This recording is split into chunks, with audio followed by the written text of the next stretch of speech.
Okay, magandang araw mga lods. Pag-usapan natin yung yung pinalitan ko na solar charge controller mga lods. May nagtatanong kasi itong solar charge controller na to. May nagtatanong kung hindi ba raw ito maganda. Ang nakalagay diyan is MPPT, pero sa totoo PWM to. May nagtatanong na hindi ba raw ito maganda kasi may mga review din sa YouTube na maganda raw to. Tas may nagsasabi na hindi raw to maganda. Actually, mga lods, depende to. May setup na hindi to maganda, may setup rin na maganda to. Itong PWM na to, itong MPPT pero hindi true MPPT mga lods. Ano ba ang hindi magandang setup nito at ano ba ang magandang setup nito? Pag-usapan natin yan mga lods. Bakit ko pinalitan to ng LA-Joy? Na kung titingnan natin, mas maganda to tingnan compare sa LA-Joy. No. So, isa sa mga rason nito mga lods, yung setup ko is hindi nababagay dito mga lods. Hindi nababagay sa ganitong solar charge controller. Kasi wala naman akong pera pa para mag-upgrade sa yung system ko. Kasi yung system ko is 12 volt system lang and then 100 EH. 12 volt system, 100 EH with 1 kilowatt Samdon inverter. Okay. Hindi to bagay sa 1 kilowatt or 12 volt system mga lods. Bakit? Pag-usapan natin, bakit hindi siya bagay sa 12 volt setup? Pasensya na, may sipon ako. At saka, ano ba ang nababagay sa mga ganitong solar charge controller kung hindi to bagay sa 12 volt setup? Okay. Pag-usapan natin mga lods. Unahin ito pag-usapan natin yung 12 volt setup. Gaya ng setup ko. Kung bagay ba nito. Okay. May dalawa akong solar panel na may voltage na 21 at saka maximum voltage na VMP na 18 volts. Okay. So, sabihin na lang natin, max yung nakakuha kasi tirik yung araw. Sa amin dito, makakuha naman tayo ng 18. Okay, 18. So, 18 maximum. Dahil PWM to, ang solar, yung charge natin sa baterya natin sa LiFePO4 is nasa 14 lang. Okay. 14 mahigit. 14.5. Ganon. Okay. So, nasasayang. Maraming nasasayang. Okay. And then, yung solar panel natin, sabihin na natin, okay. May solar panel ako na may VMP na 18 maximum. Maximum na ma-harvest na is 18 volt. At saka, maximum ampere niya is 10 ampere. Okay. Tingnan natin kung efficient ba tong solar charge controller na to para sa 12 volt setup. Okay.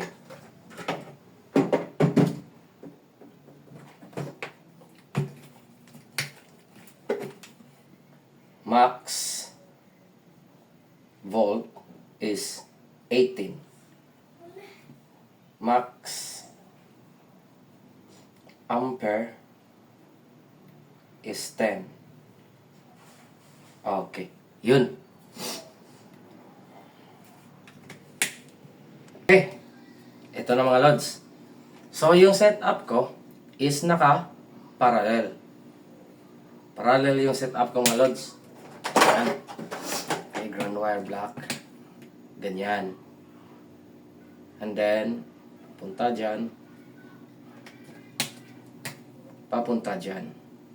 Maximum yung kinukuha natin ha. Sabihin na natin tirik yung araw. Ilan yung makukuha natin sa tirik na araw. Okay. Ito yung yung setup ko. So, sabihin na lang natin yung efficiency yung kukunin natin. Okay. Dahil parallel siya, yung voltahe niya remain. So, 18 volts pa rin. 18 volts, yung amperahe niya magiging 20. Sa maximum to 20 ampere. So, ibig sabihin, may nasasayang sa voltahe. Yung amperahe, yun pa rin. 20 ampere ang maximum. Okay, sabihin na lang natin, tirik ng araw. Okay, 20 ampere. Pasensya na, may sipon ako. Okay? So, yung nasasayang niya is nasa, compute natin ha.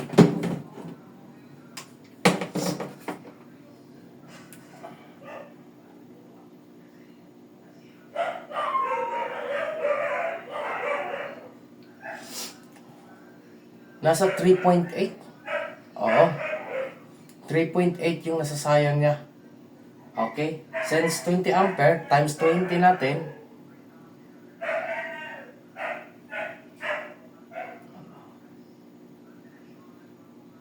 okay, times 20. So, nasa 76. 76 watts yung nasasayang niya pag maximum yung harvest natin. Sabihin na natin maximum para madaling maintindihan kasi yung araw pwedeng hindi maging maximum kasi makulimlim. Pero sabihin na lang natin yung maximum. So, 76 yung maximum na nawawala pag 12 volt system. No, pag 12 volt system. Okay. So, matas-taas rin. May natatapon kang 76 watts per hour. Yan ang natatapon mo sa 12 volt system. So kaya, minsan, hindi napupuno yung battery ko kasi hindi naman perfect yung araw. Hindi naman palaging perfect. So, maraming natatapon. 76. Okay. 76 ha? Okay. Sa 12 volt system. What if 24 volt system? Hindi nila ako bibili ng Ilijoy. Yung naisip ko. Gawin ko tong 24 volt system. Ang problema dyan, mag-upgrade na naman ako ng Samdon ko at saka battery ko. Wala pa akong pera ngayon. So, computein na lang natin kung ano ang nababagay dito. Okay. Anong system. So, may natatapo na 76 watts sa 12 volts. Okay. Sa 24 volt system kaya, okay, sa 24 volt system, hindi na ito applicable.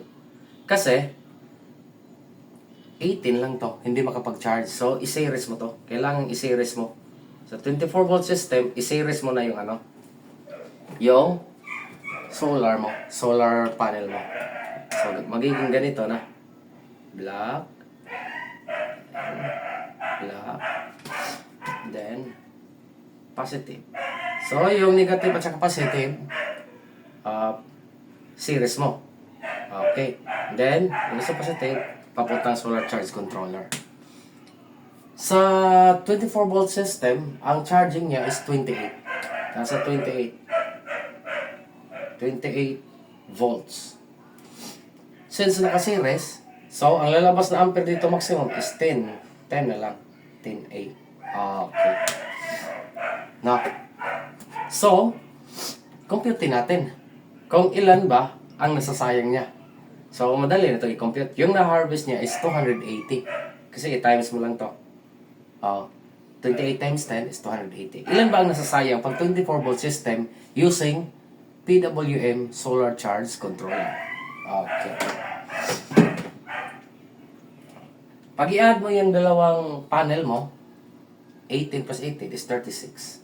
So, 18 plus 18, 36 yung maximum voltage ng solar panel mo. Equals, since 28 lang ang kailangan, minus 28. So, may 8 volt kang nasasayang. Pero, bumaba naman ang amperahe. So, equals times 10. So, 80. 80 ang nasasayang na watt hour mo. Oo. 80. Mas lalong lumalaki. Sa 24 volt system, nagiging 80 ang nasasayang. 80 watts per hour. You know? No? Sa 24 pala, 24 volts, 80 ang nasasayang watts per hour. Kung sabihin natin perfect sa isang araw yung harvest, oh. So mas hindi maganda yung 24 volt system sa ganitong setup. Oh, hindi maganda. Siyempre na, masyap na ako. Sakit. Pero kailangan ko mag content kasi 5 araw na din ako din nakapag-content. So, mas hindi maganda sa dalawang panel at saka PWM nasa is. Okay. So, sabihin natin 36. Okay. 36.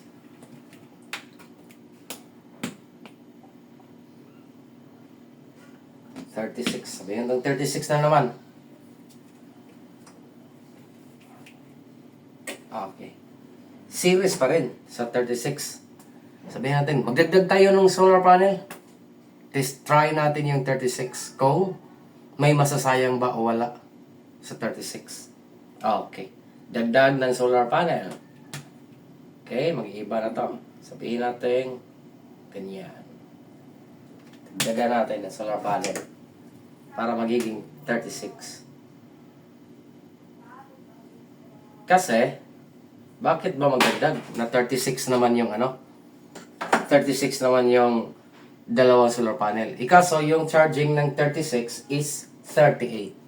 So, kulang sa charging. So, magdagdag tayo ng panel. So, ganito. And then, positive.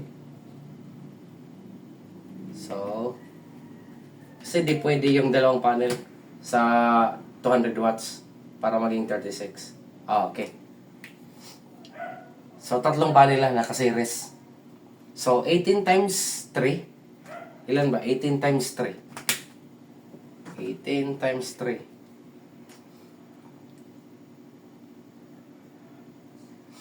So, may 54 tayo. May 54 volts, 10 ampere. Okay. So, magiging 54 volts, 10 ampere. Okay. Dahil 36 volts system tayo, 36 volt system, ang charging ng 36 is 38. So, pasok dyan ng 54, maglalabas lang siya ng 38 volts at saka 10 ampere maximum. So, 300 watts lang sa 3 solar panel yung maximum niya. So, ilan ba ang nasasayang? So, ilan ang nasasayang? 54 minus 38. 16. Mas lalong lumalaki. Times 10, kasi 10 ampere yung maximum. No. Times 10. So, 160. 160 watts ang nasasayang. No? Sa 36 volts system, 160 watts per hour ang nasasayang kung tirik yung araw. Mas lalong lumalaki. No? So, mas malamang hindi maganda yung 36 volts dito. Kasi yung siya yung pinakamalaking Sa 12 volts, 76 watts per hour. So, maximum natin. 24 volts, 80 watts per hour. Sa 36 volts, 160. 160 watts. 160 watts per hour ang nasasayang. So, mas hindi maganda. No? Hindi perfect yung 36 sa ganitong solar charge controller. Oo. Okay. Erase natin.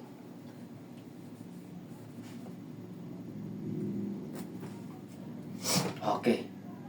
Sa 48 volts kaya system. 48 volts system. Okay. Magdagdag pa ba ng solar panel? Hindi na. Kasi, yung total ng solar panel is 54. Ilan ba ang charging ng 54? Oh. ilan ba? Ang 54 ay kadalasang nasa 48 volts. Ang charging ng 48 volts is 54.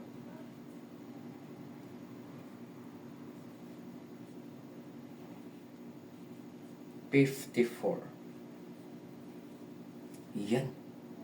54 volts. Perfect. And then 10 ampere. Oh. 15 string to. 15S. Kasi may 16S na 48.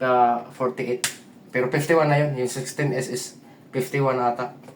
So, sa 16S. So, 15S is 48 yan. Purely 48 volts na system yan. 15S. So, perfect ang 48 pag maximum yung araw. Okay. Perfect yung 48. Pag palaging tirik ang araw, 100% yung sabihin natin efficiency rate niya. Sabihin natin kung ano yung maximum ng solar charge controller o solar panel, yun din ma-harvest ng solar charge controller. Bagay yung 48 kasi 54 yung ano niya. Pero, may pero naman. Hindi naman palaging tirik yung araw. Pwedeng bababa to. Pwede namang bababa yung yung solar charge controller natin. Okay mga lods. Yun ang data sa computation natin. Sabihin natin, okay, ano ba? Bagay ba ang yung 48 volt setup? Kasi max yung kinocompute ko. Para sa akin, yung 48 volt setup ang pinakabagay nito. Based sa nakukuha kong mga voltahe sa harvest ng solar panel ko, palaging nasa 18. Kasi yung VOC ba yan? Aabot ng 21. Yung maximum niya aabot ng 18 kadalasan. Sabihin natin maximum or average yung harvest ng solar panel ko. Nasa 18 palagi. Minsan nga magiging 20. Pero kadalasan nasa 18 lang yung nasa 18 lang kadalasan yung yung solar panel na maha-harvest ko. Bihira na yung abot ng 20. Okay. Kaya para sa akin, yung pinakamagandang setup nito is nasa 48, 15 string. 15 string 48 volt setup. Okay. Lithium iron phosphate or LiFePO4. Nasa 15 string. 3.2. 15 string. Maganda nito mga lods. Kaya pinalitan ko kasi 12 volt setup lang yung sa akin. Tapos hindi naman maka-convert yung sobrang voltahe nito. Unlike sa Elejoy na MPPT, yung sobrang voltahe ika-convert niya into current. Kaya halos walang nasayang. 98% yung efficiency rate ng Elejoy. Unlike sa dito pa, yung 12 volt system ko nasa 90 lang. Malaki yung diferensya. 8%. Malaki na yung 8% mga loads kung mo sa isang araw. Kaya nagpalit ako ng Elejoy. Wala naman akong pera pangpalit ng inverter natin para magiging 48 volts. Tsaka kung magpalit ako ng inverter, magpalit na rin ako ng battery. Gawin kong 15 string. Mahal mga loads. Kaya nagtiyaga muna ako sa 12 volts. Nasa kahit mura lang to. Pero pag gamit kayo nito, tas may pera naman kayo, 48 volt system. Perfect nito mga lods. Para sa akin. Based sa naranasan ko. Kasi may magtatanong kung hindi ba raw ito maganda. Bakit gumawa ng ganito kung hindi naman magagamit. Maganda rin to mga lods. Lalo na sa 48. Bakit? Liliit yung wire mo. Kasi sabihin lang natin, pag 1 kilowatt system ka, pero kadalasang 48 volts, wala naman siguro 1 kilowatt. Palagay ko, 3 kilowatt yung pinakamababa. 3 kilowatt yung pinakamababa sa 48 volt system. Iwan ko lang kung meron pa, pero based sa ano ko, nalaman ko, nasa 3 kilowatt. May 4 kilowatt is not inverter 48. Kasi may tinatrabaho ako ngayon na parang sabihin na natin backup power without solar panel, pero may baterya siya. Ginawa ko na lang charger yung ginamit ko kasi di naman pwede sa kanila mag-solar kasi napakaraming punong kahoy. So gusto na lang niya na mayroon siyang kuryente sakaling magka-burnout. So yun, inaano ko sa kanya. Power backup na lang. Bumili siya ng 48 volts. Tatlong 48 volts, 100 AH. Tapos nag-ano lang ako ng Samdon. Kasi yung bahay nila, ano lang, 3 kilowatt lang yung consumption. So 3 kilowatt na lang din ng Samdon yung ginamit ko, 48 volts. Pero kadalasan nagamit niya nasa 1 kilowatt lang. Kaya 3 kilowatt system yung ginamit ko. Yun. Kaya nalaman ko na kadalasan 48 volts is nasa 3 kilowatt. Okay. Yun lang mga lods. Maganda to sa sa 48 volt system setup. Okay, maraming salamat. Sana may nalalaman kayo or nakukuha kayong informasyon. Kung may mali man ako, free to comment lang mga lods at free din kayong mag-correct sa akin. Kasi base naman sa computation lang naman ako nag-base. Baka may mga nakararanas dito na ng 24, 36, okay, 48 volts. Paki-comment lang mga lods at saka huwag kalimutang i-share at subscribe yung channel natin. Okay, maraming salamat mga lods. Bye-bye.